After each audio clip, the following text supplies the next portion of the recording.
আজকের মুভি ছিল ডানকি।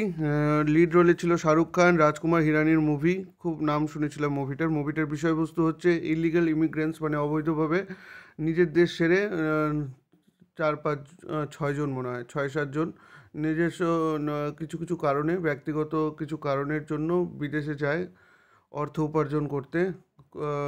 তো তারা ভিসা নিতে সফল হয় না, মানে লন্ডনে যাওয়ার ইচ্ছা থাকে তাদের। তো তারা বৈধভাবে যেতে পারে না, যার জন্য তাদের মধ্যে একজন বৈধভাবেই চলে যায় আর কি। কিন্তু বাকি সবাই অবৈধভাবে ডানকি উপায়, যে প্রসেসটা অবলম্বন করে এরা এরা তো সেই প্রসেসটার নামকরণের অনুযায়ী এই বইটার নামকরণ হয়েছে। তো সেই প্রসেসের নাম হচ্ছে ডানকি।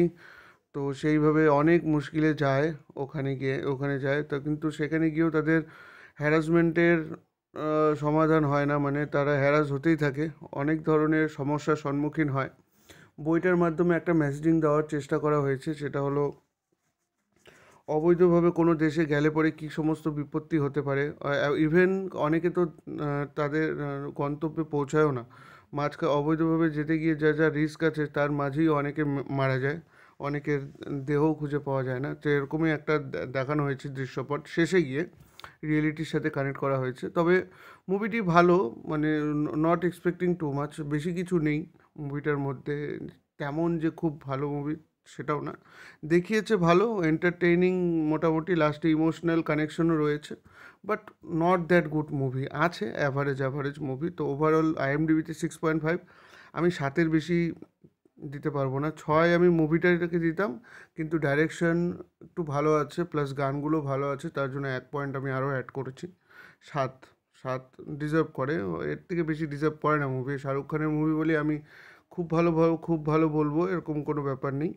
তবে মুভিটি নিরাশ করবে না, একবার দেখার জন্য ঠিক আছে।